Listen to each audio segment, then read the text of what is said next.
पहिल्या दिवशी आपण सकाळी व्यायाम केला, संध्याकाळी आपल्याच परिसरातील पाठ्यपुस्तकातील कवी सचिन बेंडबसर यांनी आपल्याला वेगवेगळ्या कविता ऐकवल्या. आपण सगळे त्या मंत्रमुग्ध होऊन ऐकत होतो.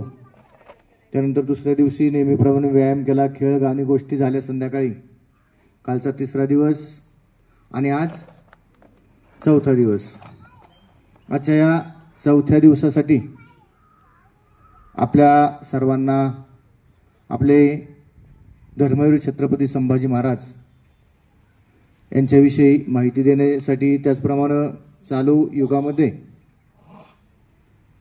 चालू या घडामोडीमध्ये मुलांनी कसं राहावं, पालकांनी मुलांबरोबर कसं वागावं याविषयी मार्गदर्शन करण्यासाठी आपल्याच परिसरातील सणसवाडी गावचे तसे कान्होरजीन सर कान्होर साहेब पण सध्या स्थायिक सणसवाडी या ठिकाणी असलेले मिडगुले काका हे पत्रकार आहेत. ते आज आपल्या या ठिकाणी उपस्थित आहेत. प्रथमतः त्यांचं सर्वांनी आपण टाळ्या वाजवून स्वागत करायचे.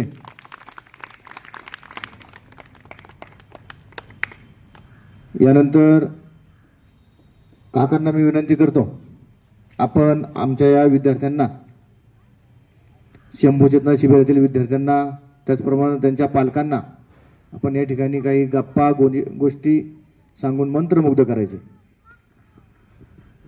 निश्चयाचा महामेरू, बहुत जनांशी आधारू, अखंड स्थितीचा निर्धारू, श्रीमंत योगी अर्थात छत्रपती शिवराय. जगावं कसं हे आम्हाला छत्रपती शिवरायांनी शिकवलं. मरावं कसं हे शंभूराजांनी शिकवलं. आणि वागावं कसं हे संत समाज सुधारकांनी शिकवलं. पण मला सांगा, आपल्याला कुठं शंभूराजासारखं मरायचंय? आपल्याला मरायचंय का कुणाला? आपल्याला फक्त शिकून सवरून मोठं व्हायचंय. माणूस जीवनामध्ये दोनच प्रकारे मोठा होऊ शकतो, एक शिकून आणि दुसरं सवरून. शिकून म्हणजे शिक्षण आणि सवरून म्हणजे सवरून. सकारात्मक अर्थाचे जेवढे शब्द, सत्य, सदाचार, संयम, सुविचार प्रत्येक संतांच्या विचारामध्ये माणसाचं जीवन बदलण्याचं सामर्थ्य असतं. एक चांगला विचार घेऊन जगण्याचा, वागण्याचा प्रयत्न केला तर तुमच्यातला प्रत्येक जण जीवनामध्ये यशस्वी होऊ शकतो. हा विश्वास देण्यासाठी मी तुमच्या समोर आलेलो आहे. बऱ्याच वेळेला आपल्याला असं वाटतं, अरे आम्ही गरिबाचे, आम्ही कमी हुशार, आम्ही कसे मोठे होणार? तुमच्यातला प्रत्येक जण मोठे होणार. तुमच्यातला प्रत्येक जण मोठा होणार आणि त्याला एकच मार्ग आहे, शिकून म्हणजे शिक्षण आणि सवरून म्हणजे सवरून. आता मला 2-3 प्रश्नाची उत्तरं हवीत. मला सांगा, तुम्ही तुमच्यातले हरिपाठाला किती जण जाता? स्वामी विवेकानंदांनी शिक्षणाची व्याख्या सांगितली, मन, मनगट आणि मेंदूचा विकास म्हणजे शिक्षण. मन, मनगट आणि मेंदूचा विकास म्हणजे शिक्षण. आता तुमच्या शरीराचा विकास झाला, पण मेंदूचा विकास, मनाचा विकास होण्यासाठी संतांचे विचार. हरिपाठाला कोण जात नाही ना? तुमच्यातले 2 अभंग कोणाचे पाठ आहेत? तुमच्यातले, बरं एक जाऊ द्या, तुमच्यातले दररोज तुमच्या आईवडिलांच्या किती जण पाया पडता? दररोज किती जण पडता? तुम्हाला जीवनामध्ये मोठं व्हायचं असेल ना, मी तुम्हाला 3 आयडिया सांगणार आहे फक्त. दररोज सकाळी जाताना तुम्ही मंदिरात एखाद्या देवाच्या पाया पडत असाल किंवा नसाल, देव तुम्हाला मंदिर दूर असेल, पण सकाळी घरून निघताना एकच काम करा. घरून आई किंवा वडील असेल जे तुम्हाला डब्बा बनवून देत असतील, टिफिन, तुम्ही दिवसभर देवाच्या पुढे डोकं आपटलं तरी देव तुम्हाला बिस्किटचा पुडा देणार आहे का? परंतु तुम्ही जर आई वडिलांच्या रोज पाया पडायला लागला, तुम्ही जर रोज पाया पडायला लागला तर तुमची आई म्हणाल, अरे आमची सोनी किती शहाणी झाली, आमचा सोना किती गुणाचा आहे. आणि मग बघा, तुमचे आई वडील तुमच्यासाठी रक्ताचं पाणी, हाडाचं काळे आणि हाडाची काळं करतील, घामाच्या धारा गाळतील, पण तुम्हाला शिकवून सवरून मोठं करण्यासाठी पैसा उपलब्ध करतील. हा एक मार्ग आहे. मला सांगा, तुमच्या गावात हरिपाठ होतो? हरिपाठाला किती जण जाता? महिला जाते, मुलं जात नाहीत. तुमच्या गावात भजन कीर्तन होतं? कीर्तनला किती जण जाता? सगळेजण जाता, पण कधी जाता? शेवटच्या दिवशी.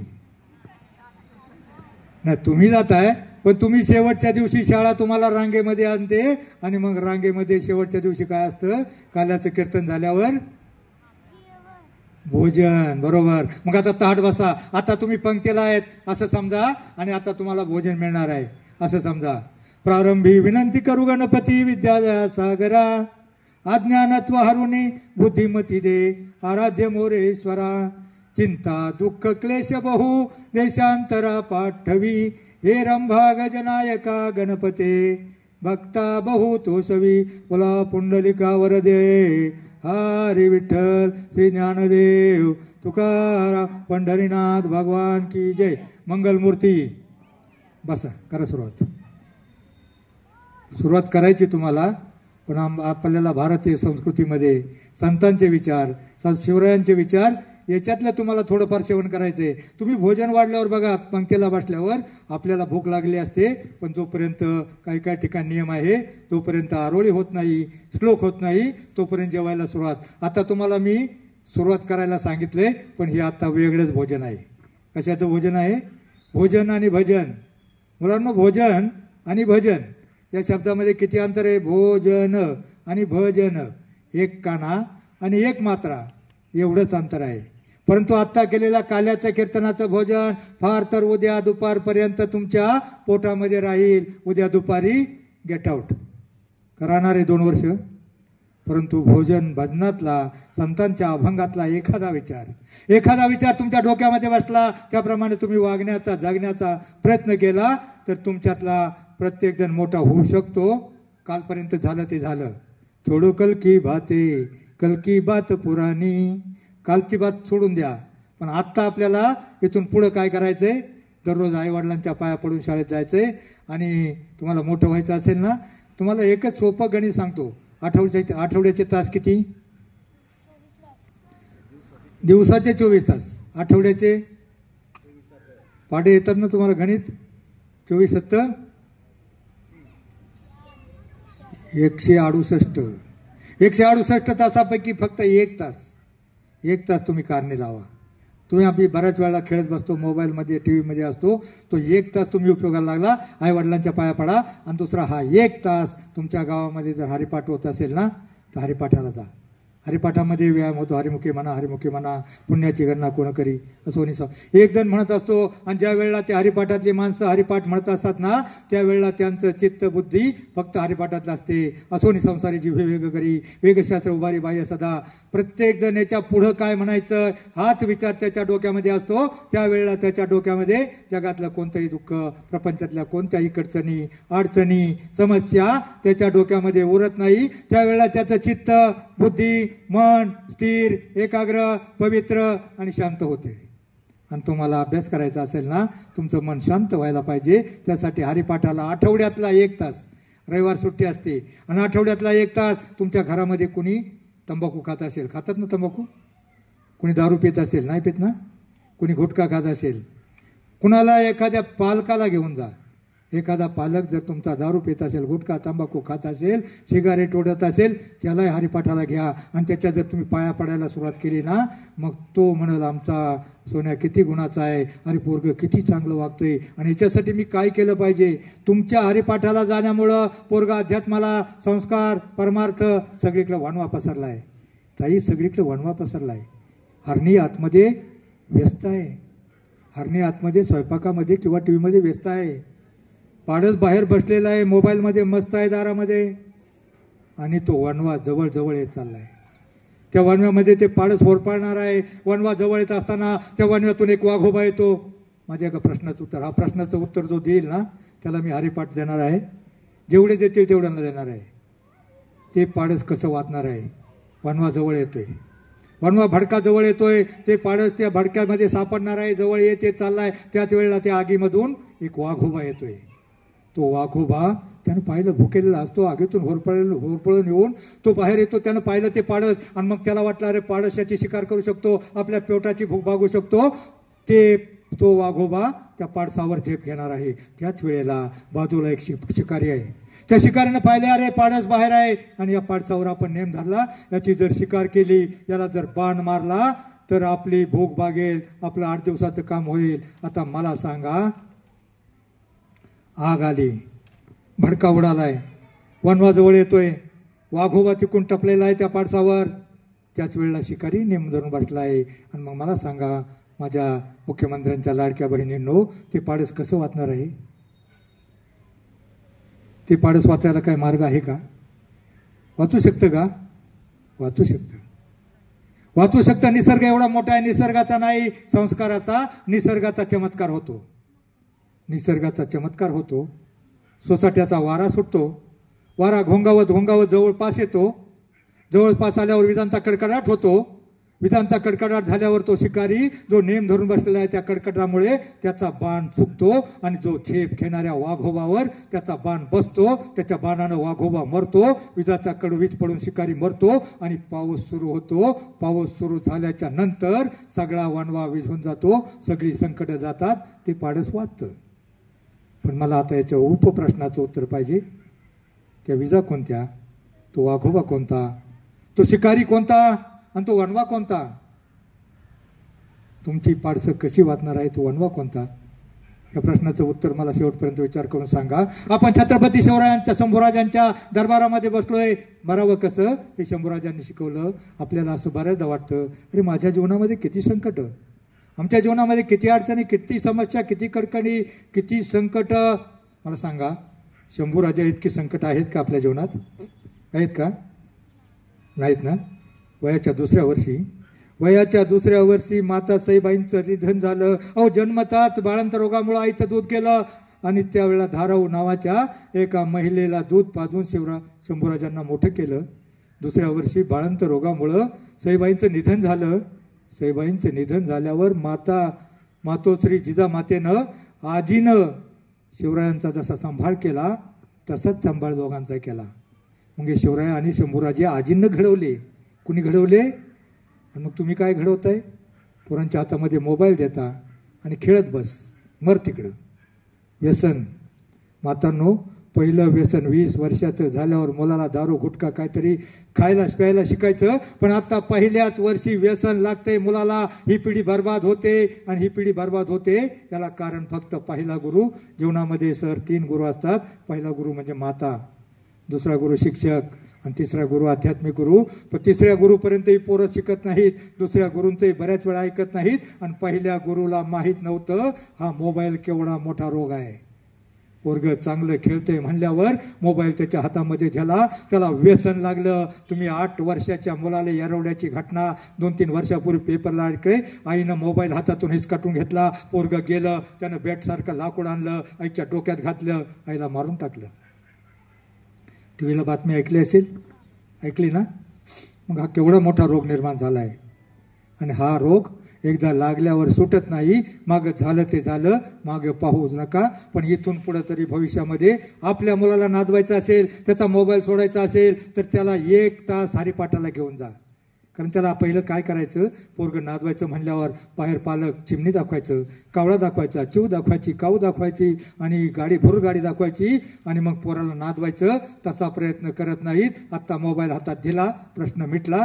बायांनी, आयांनी, मातांनी आपली गेल्या 7 वर्षातली पिढी बर्बाद केली. इतकी नुकसान झालं ते झालं. पुढल्या पिढीला वाचवा. त्यासाठी काहीतरी उपाय आहे. त्याला याच्यातून दुसरीकडे गुंतवायसाठी काय केलं पाहिजे? चिव दाखवा, काऊ दाखवा. आता एक समस्या दुसरी निर्माण झाली. English medium. सरपंचाने पोरगं इंग्लिश मिडियमला घातलं म्हटल्यावर सदस्य म्हणतो मी काय कमी आहे, आणि बाकीचा एक गुंठा मंत्री म्हणतो अरे मी पण काय कमी आहे. सगळी इंग्लिश मिडियमला घालतात. आता त्या पोराला पहिलं आजीनं दाखवलं असतं, ते बघ काऊ, ते बघ काऊ, आणि मग त्याला घास घालला. हा घास एक घास काऊचा, एक घास चिवचा, एक घास काऊचा, एक घास माऊचा. त्याने ती काऊ कोणती काऊ त्याने शिकवली असती, तो काऊ. पण त्यावेळेस शाळेत जाता इंग्लिश मिडियमला घातल्यावर त्याला तिथं शिकवलं जातं काऊ. त्याला कोणती काऊ शिकवली जाते? ती काऊ दूध देते. मग ते पोराला प्रश्न पडतो, आईने सांगितलेली हा काऊ खरा का ही 4 पायाची काऊ खरी? म्हणजे इंग्लिश मिडियमला जी पोरं घातलीत ना, आयुष्यामध्ये ती कधीच यशस्वी होत नाहीत. कारण त्याला आपली मातृभाषा कळत नाही. ते एखाद्या पोराला विचारलं, ए साखर खातो का? नाही खात ना. मग तो म्हणतो नो पप्पा. मग त्याला नाही म्हणजे त्याला अर्थ कळला मराठीमध्ये. पण त्या इंग्लिश मिडियमच्या पोराला जर विचारलं ना, eating sugar, what means eating शुगरचा अर्थ काय, ते म्हणते नो पप्पा. म्हणजे त्याची फक्त पोपटपंची असते.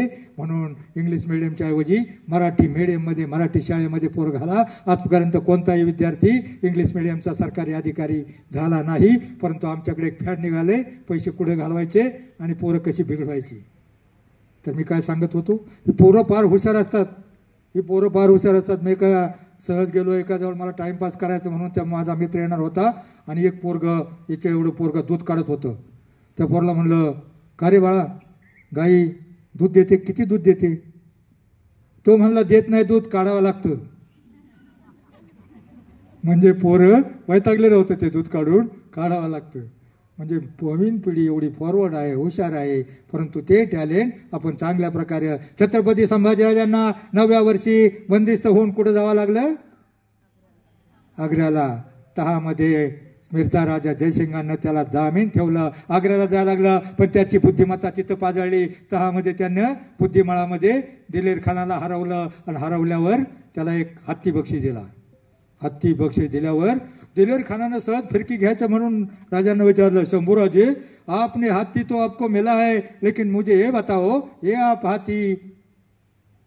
हाथी महाराष्ट्र में कैसा लेके जाओगे? महाराष्ट्र में कैसा लेके जाओगे? त्यावेळेला शंभूराजांनी उत्तर दिलं, मी कसाही घेऊन जाईल, हत्तीवर बसून घेऊन जाईल, अकली थाकलीत घेऊन जाईल, पण घेऊन जाईल. पण मला सांगा, तुम्ही आमचे 23 किल्ले तहामध्ये मागून घेतले, जिंकले, ते तुम्ही आग्र्याला कशी घेऊन येणार?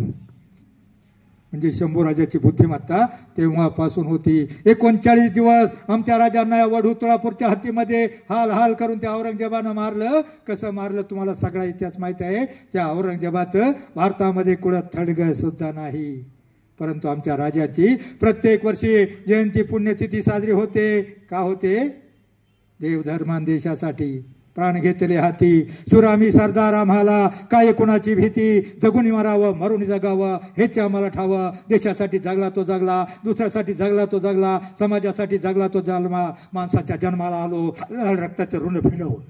माणसाच्या जन्माला आलो, लाल रक्ताचं ऋण फेडावं. काहीतरी देऊन जगावं, काहीतरी ठेवून मारावं. काहीतरी ठेवून मारण्यासाठी ही शंभूराजांची समाधी आहे. या समाधी पुढं लाखो पब्लिक रोज नतमस्तक होतं. प्रत्येकाला प्रेरणा मिळते. संभाजीराजाच्या नंतर ताराबाईंनी 25 वर्ष किल्ला लढवला. त्या औरंगजेबाला या मातीत गाडलं, पण त्याला हिंदुस्थान जिंकता आला नाही. परत माघारी जावं लागलं. मला सांगा, शंभूराजापेक्षा आपल्या जीवनात जास्त अडचणी आहेत का? मग मला सांगा, ह्याच वयामध्ये तुम्ही हरिपाठाला जा.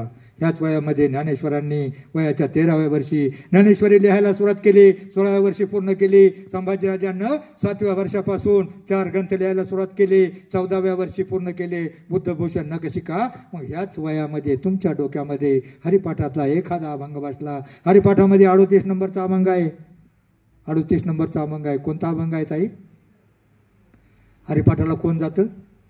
38 नंबरला एक अभंग आहे. जो मुलगा 2 अभंग पाठ करणार आहे त्यांना सगळ्यांना हरिपाठ देणार आहे मी. 38 नंबरचा अभंग आहे, अवघाची संसार सुखाचा करीन. अवघाची संसार म्हणजे जगाचा संसार नाही म्हटलं, स्वतःचा संसार सुखाचा करायचा आहे. एवढा मर्यादित अर्थ जरी ह्या नवीन पिढीला कळला तरी फार झालं. म्हणून हरिपाठाला 1 तास आठवड्यातला 168 तासापैकी फार सोपं काम आहे.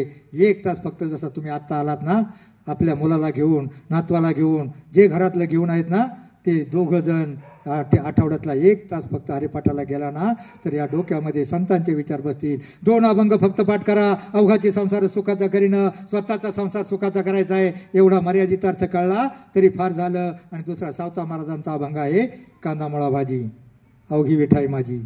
सावता महाराजांचं गाव जवळ होतं, पण ते पंढरपूरला न जाता आपल्या शेतामध्ये प्रामाणिकपणे काम करणं. म्हणजे आपला देव कशात आहे? आपल्या वाट्याला जे काम आलंय ते प्रामाणिकपणे करण्यातच आपला देव आहे. सावता महाराज आपल्या शेतामध्ये कांदा मुळा भाजी पिकवायचे. त्याला मोठ नाडा विहीर जोडून पाणी द्यायचे आणि मग ते करता करता देवाचं नाव घ्यायचे, विठ्ठलाचं नाव घ्यायचे. आणि ते करता करता मला सांगा, तुम्ही देवाकडे काय मागता का?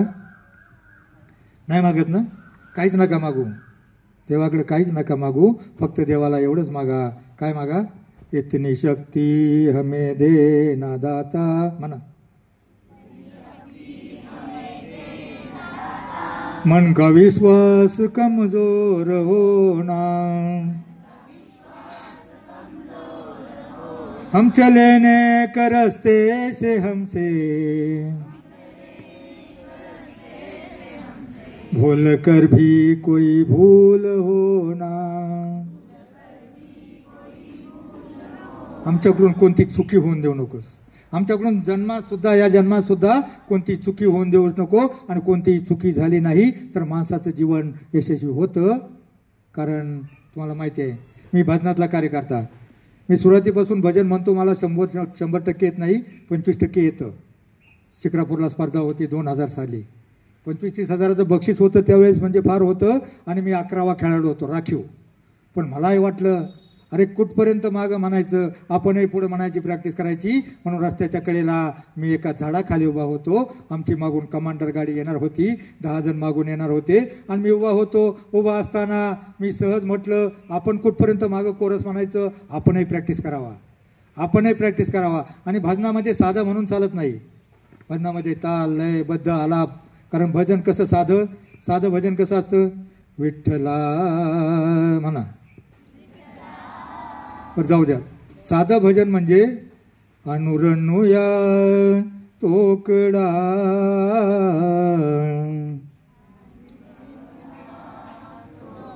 तुका आकाशा एवढा.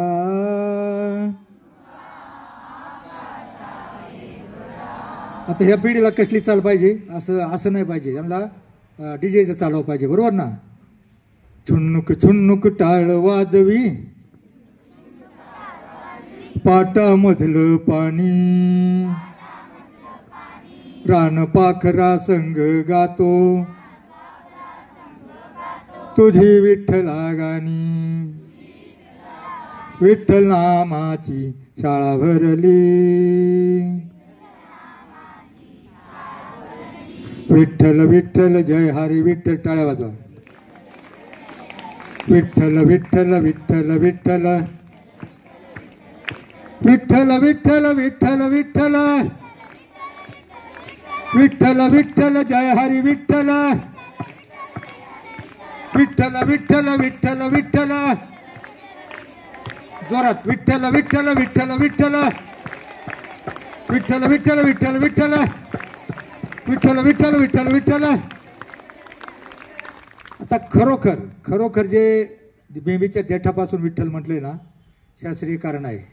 विठ्ठल विठ्ठल विठ्ठल विठ्ठल विठ्ठल विठ्ठल विठ्ठल म्हणता म्हणता आपल्या पोटातल्या ज्या बेंबीपासून ज्या शिरा असतात ना, अंतकरणापासून हृदयातल्या ज्या शिरा असतात ना, त्या सगळ्या शिरा कंप पावतात. आणि हाताने टाळे वाजवल्यावर, शास्त्रीय कारण सांगितलं सरांना माहीत आहे, हाताने टाळे वाजवली आणि तोंडानं विठ्ठल म्हटलं तर टाळे वाजवल्यावर तुमच्या हाताला झिंझिण्या झाल्या असतील.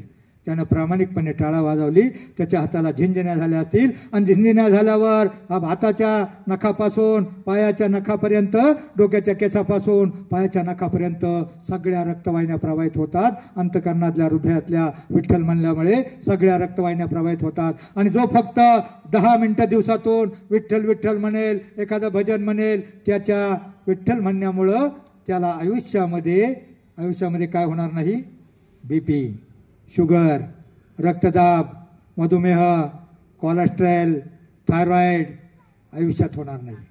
हरिपाठाला फक्त 1 दिवस जा, आठवड्यातला आईवडिलांच्या पाया पडा, एवढं करा. आणि मग फक्त जाता जाता एवढं सांगतो, तुमच्या स्वतःमध्ये विश्वास निर्माण करा. मला मोठं व्हायचंय. प्रत्येकाला असं वाटतं अरे मी बुटका, मी काळा, मी लुकडा, मी लांगडा. मी कसा मोठा होणार? प्रत्येक जण मोठा होणार. काळाही मोठा होणार, त्याच्यापेक्षा मुंगळा मोठा होणार. तुम्हाला माहिती आहे भारताच्या राष्ट्रपतीचं काय नाव बाई? कोणत्या जाती जन्मल्या? आदिवासी. त्यांचा रंग कसा काय, फार गोरा होता का?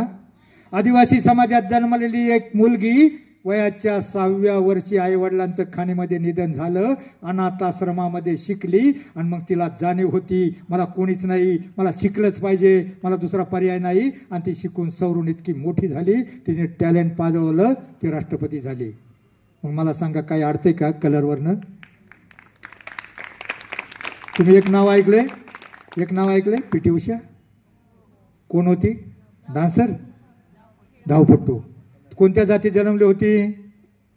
आदिवासी तामिळनाडूतल्या आदिवासी समाजात जन्मलेली एक मुलगी शरडामागं धूम पळायची आणि पळता पळता शाळेत गेल्यावर एकदा स्पर्धेमध्ये चमकली आणि मग गुरुजींनी तालुका पातळीवर नेलं, जिल्हा पातळीवर चमकली, केरळ राज्यामध्ये तामिळनाडूमध्ये प्रथम आली आणि मग राष्ट्रामध्ये आली आणि राष्ट्रामध्ये आल्यावर आंतरराष्ट्रीय स्पर्धेमध्ये प्रवेश झाला.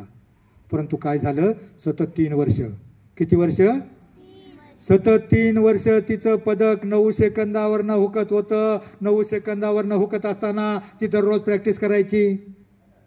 का रे बाळा, ताट बस, बुड कलंडलंय का तुझं, नाही ना, तर 3 वर्ष प्रॅक्टिस करायची. ह्या गावापासून त्या गावापर्यंत 5 किलोमीटर जाऊन येऊन 5 किलोमीटर 10 किलोमीटर प्रॅक्टिस करायची. परंतु तिचं 3 वर्ष अंतर तुटत नव्हतं. पण एका दिवशी काय झालं, योगायोगानं ही त्या गावामध्ये गेली, इथून सलसवाडीत गेली आणि तिथून जसं माग फिरली तशी 6वा महिना होता भाद्याचा आणि 25-30 कुत्र्यांची कळवण लागली होती.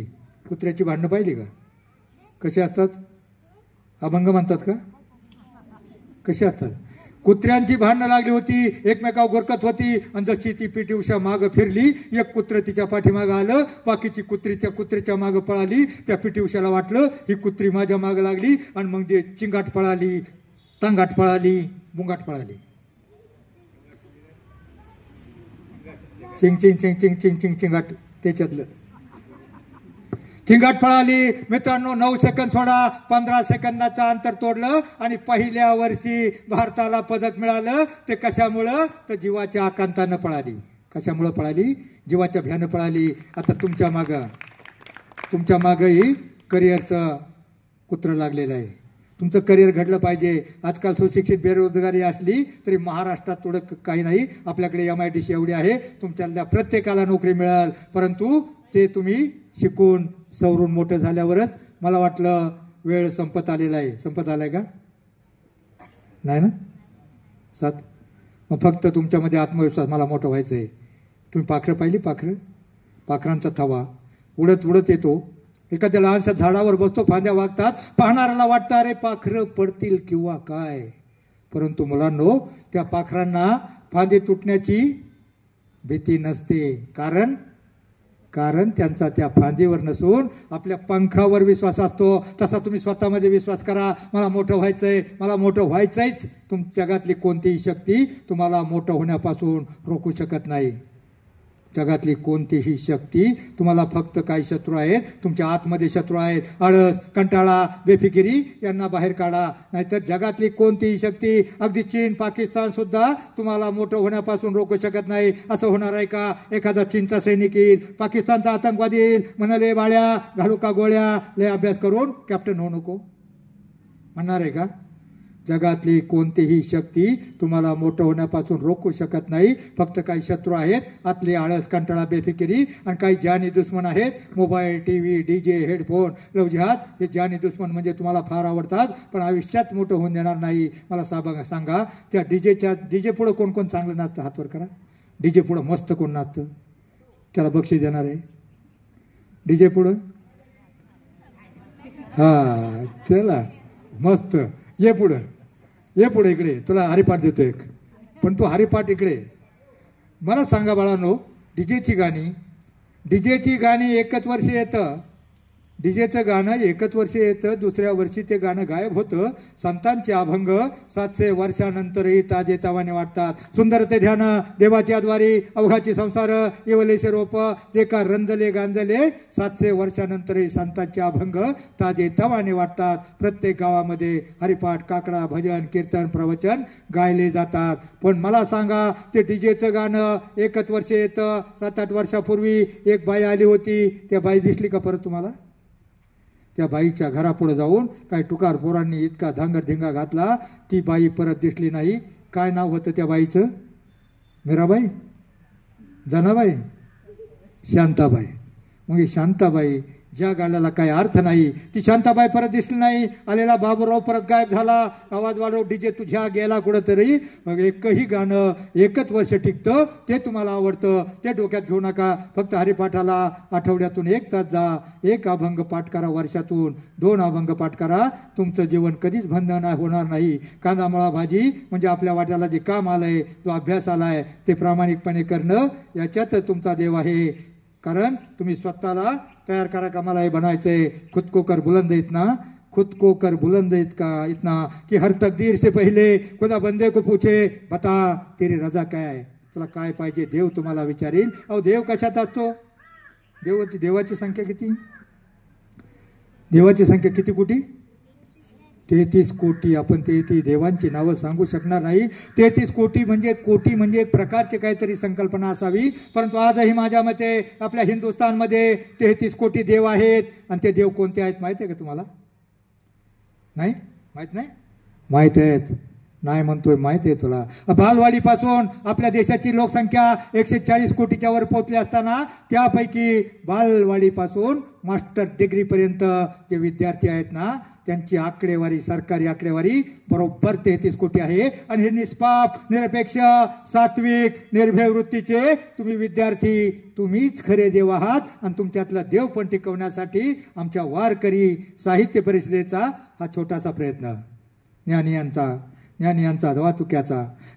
वाचुक्याचा वंश तुमचा तोच आहे. आपल्या हे रक्तात थोडा ईश्वराचा अंश आहे. अहो देव म्हणजे काहीतरी असतं. आत्मा हात परमेश्वर. स्वामी विवेकानंदानं सांगितलंय देवाची व्याख्या. तुम्हाला जर देव पाहायचा असेल तर तुम्हाला काशी करायची जायला कुठं जरूर नाही. तुमच्या सभोवतालच्या दरिद्री नारायणातच त्याचं दर्शन घडेल. आपल्या शेजारी आहे ना त्याला मदत करा. माणसाचा देव आहे. आत्मा हात परमेश्वर. पण कोणता आत्मा तो निष्पाप आहे तोपर्यंत. म्हणून तुमच्यामध्ये कोणत्याही प्रकारचा वाईट संकल्पना येऊन देऊ नका. बस 5 मिनिटं राहिलेली आहेत. मी तुम्हाला काय सांगत होतो. शेवटला मी त्या ठिकाणी उभा होतो आणि मी प्रॅक्टिस करत होतो अभंगाची. म्हटलं कुठपर्यंत मागं म्हणायचं. विठ्ठला म्हणा. हा अशी प्रॅक्टिस करत असताना एक बेवडं समोरून आलं आणि ते माझ्या पुढे येऊन रडायच लागलं. मी म्हटलं काय झालं तुला कुणी मारलं का. कुणी. तुम्हाला मारलं नाही पण आत्ता तुम्ही जे वरडत होता ना त्यामुळं मला आठवण झाली आणि लई दुःख झालं. मी म्हटलं कशाची आठवण झाली. आणि मग त्याने माझ्यासारखा स्वर लावला. ते म्हटलं काय सांगू दुःख मित्रा आठव मला झाला त्याच्या गुणाचा असाच वरडून कुत्रा मेला की र माझा. काय झालं रात्री बेवड्यांची पार्टी झाली होती. आणि मग कुणी हे आणायचा मसाला आणायचा, कुणी डाळ आणायची, कुणी तूप आणायचं, कुणी पीठ आणायचं. आणि याच्या घरी नेमकं एक कोकरू होतं. त्याला सगळ्यांना सांगितलं होतं कोकरू आणायचं. आणि काय झालं हे रात्री 12-1 वाजता सगळी झोपलेले असल्यावर घरी आलं. आणि घरी आल्याच्या नंतर त्यानं ते उचललं काहीतरी तिथं घेऊन गेलं. आणि घेऊन गेल्यावर पार्टी झाली. आणि सकाळचं जर घरी येऊन पाहिलं आणि घरी येऊन जेव्हा पाहिलं आणि दारामध्ये बायकोला म्हणतंय हे कोकरू इथं कसं. तेव्हा बायको म्हणली कोकराचं जाऊ द्या पण तुम्ही कुत्रं एवढं रात्री ओरडत होतं कुठं नेलं कवळे कुत्र. मग ह्या कुत्र्याची पार्टी करून खाल्ल्यावर कसं वागणार ते. तेवढ्यामध्ये त्याची बायको आली धावत. म्हणली दादा हा काय जास्त तुम्हाला बोलला नाही ना. दारू पेल्यावर कुणाला काय बोलल काय भरोसा नाही. मी म्हटलं नाही ग बाई जास्त काय बोलला नाही. आतापर्यंत मला यानं फक्त कुत्रा बनवलाय. याला घेऊन जा नाही तर माकड बोकड खेकड काही बनवून टाकी. ती म्हटली कुठं घेऊन जाऊ दादा ह्या बेवड्याला बापाच्या इज्जतीसाठी नातेवाईकांच्या आपतेष्टांच्या घराण्याच्या इज्जतीसाठी याच्याकडे राहते नाही तर मी कधी जीव दिला असता. मी म्हटलं समजून सांगायचं बाईच्या हातामध्ये असतं. नवऱ्याला सांगायचं पण काही नवरे ऐकत नाहीत. हे काही बायांना अनुभव आहे. किती सांगितलं तरी अहो ती म्हणलं त्याच्या पुढं डोकं फोडायचं राहिलं नाही ऐकलं. आणि म्हणलं गावातल्या एखाद्या मोठ्या पुढाऱ्याची सरपंचाची पोलिसाची भीती दाखवायची. ती म्हटली दादा मी ते बिन करून पाहिलं. याला मी हे बी सांगितलं. सरकारनं बंद केला दारूचा गुत्ता. दारू प्यायला कोठून मिळेल आता. प्या तेव्हा हातामध्ये पळेल वेडी. आता तरी सोडा ही दारू ताडी. सोडली असेल का हो त्याने. वाटतं का तुम्हाला पोलिसाचं भेव घातलं. अहो मग त्याने छाती पुढं काढली आणि ते म्हणतंय त्या सरकाराच्या बापाला कोण ग भेटो. तो हवालदार बेवडा माझ्या सोबत पेतो. आम्हा दोघांची म्हणजे सांगायचं तात्पर्य एवढं मी हसण्यासाठी नाही सांगितलं का एकदा माणूस बिघडला तर तो आयुष्यामध्ये सुधारू शकत नाही. म्हणून मुलांनो, जे चांगले जगी या त्याचा करा स्वीकार. नव हिंदवी युगाचे तुम्हीच शिल्पकार. शाळेत रोज जाता ते ज्ञानबिंदू मिळवा. हृदयात आपुल्या या देशाभिमान ठेवा. कुलशील मान राखा ठेवू नका विकार. नव हिंदवी युगाचं तुम्हीच शिल्पकार. हे भारताचं भविष्य घडवण्यासाठी तुम्ही जिजामाता बनायला पाहिजे. तर तुम्ही जर गहाळ राहिला आणि मोबाईलमध्ये पोरग व्यस्त झालं तर तो शिकार करेल, वाघोबा शिकार करेल, नाहीतर वनवा भडकेल. आता माझ्या शेवटच्या प्रश्नाचं उत्तर सांगा. तो वाघोबा कोणता, तो शिकारी कोणता आणि तो वनवा कोणता? सोपं प्रश्न आहे, नाही माहिती? तो वाघोबा म्हणजे बघा, एखाद्या श्रीमंताचं चांगलं पोरग बिघडायला एखादा संगतीचा बेवडा टपलेला असतो. अरे याला मी जर शिकवलं दारू प्यायला तर माझी वर्षभराची सोय होईल. म्हणजे तो वाघोबा म्हणजे वाईट मित्र, वाईट संगतीचा व्यसनी मित्र. आणि तो शिकारी म्हणजे कोणता शिकारी?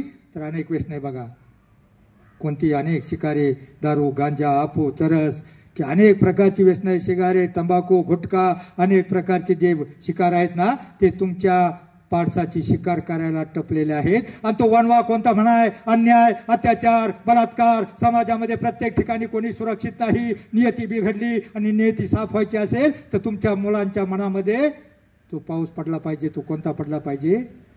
संस्काराचा पाऊस. सोसाट्याचा तो वारा कोणता?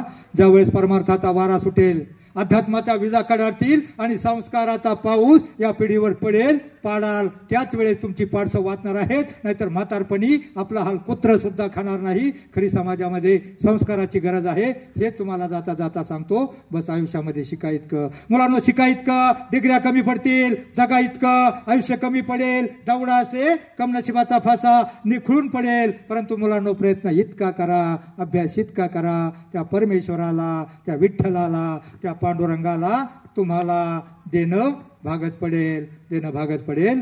जय हिंद, जय महाराष्ट्र.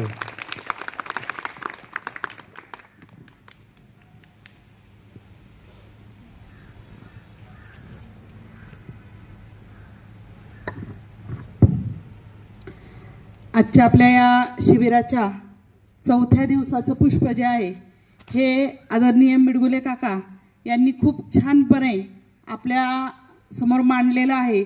आपल्या विद्यार्थी मित्रांना, बालचमूंना आणि त्याचबरोबर आपल्या शिबिरामध्ये उपस्थित असलेल्या सर्व मातृशक्तींना काकांनी खूप छान असं मार्गदर्शन केलेलं आहे.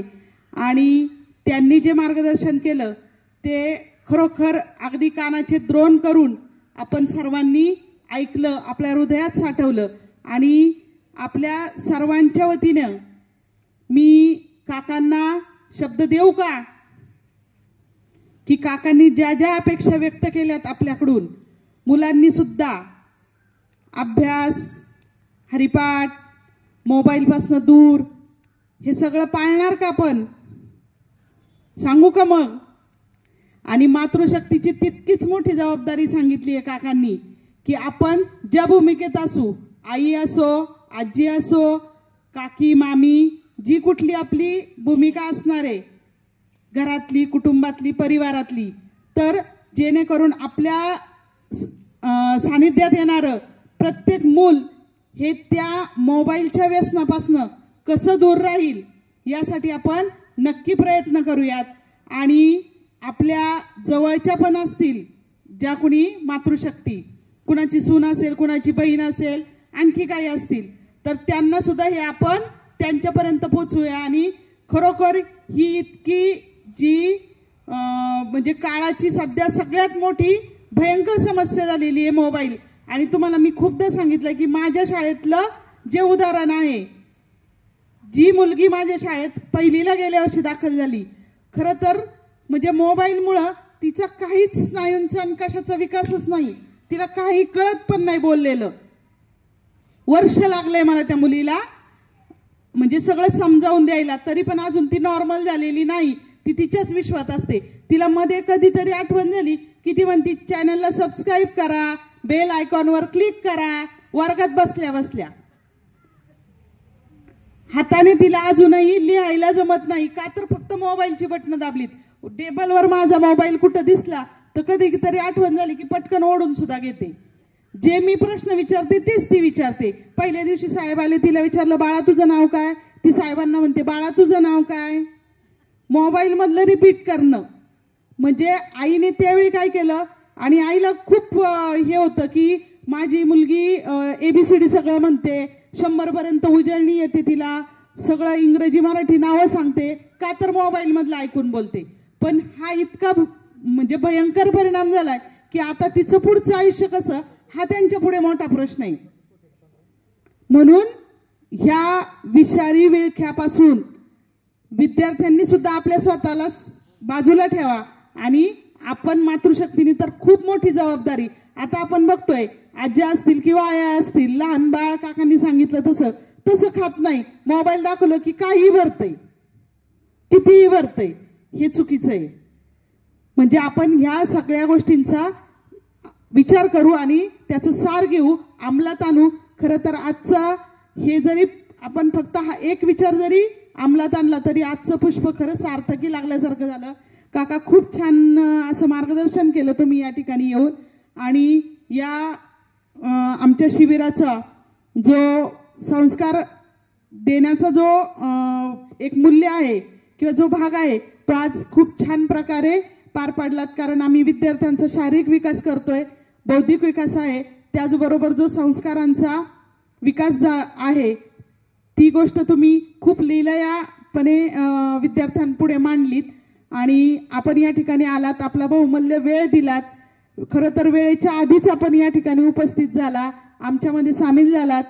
इथून पुढे आमचे जे जे कार्यक्रम असतील त्यांना आपण आवर्जून यावं असं मी आमच्या सर्वांच्या वतीने तुम्हाला विनंती करते. आणि आपण या ठिकाणी आलात तर त्याबद्दल खरं तर आपल्या ऋणातून उतराई व्हायचंच नाही आम्हाला, पण तरी पण एक प्रेमाची भेट म्हणून जी की आम्ही येणाऱ्या व्यक्तीसाठी आपले जर विचार एवढे सुंदर आहेत तर ते आणखी सुंदर होण्यासाठी थोडीशी भर म्हणून एक पुस्तक आपण या ठिकाणी देऊयात. खैरनार भाऊ या.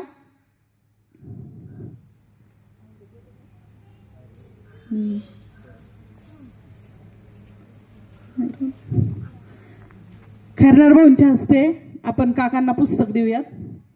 टाळ्या वाजवा सगळ्यांनी.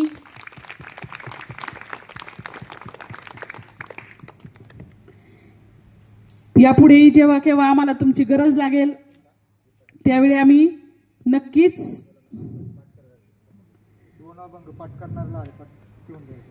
काकांची सूचना आहे बघा, कुठलेही 2 अभंग ज्याला पाठ करायचे मनापासून इच्छा आहे. आता हे ऐकल्यानंतर तर प्रत्येकाची झाली पाहिजे, त्याच्यासाठी काकांनी ही पुस्तक आणलीत हरिपाठाची आणि स्वतःहून घेऊन जायचंय. चला शाबास, टाळ्या.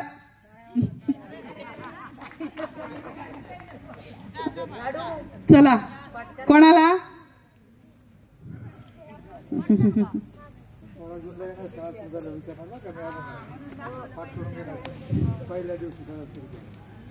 नाही. आज तारीख किती आहे? 5. 9 तारखेला आपला समारोप आहे. 9 तारखेच्या समारोपात 2 अभंग झाले पाहिजेत. पुस्तक घेणाऱ्यांची जबाबदारी आहे बरं का, लक्षात ठेवा. आज 5 तारीख आहे. शिबिरावरून सकाळी आपण गेल्यानंतर दुपारी आपल्याकडे भरपूर वेळ आहे, जो आता आपण TV आणि मोबाईलला देणार नाही.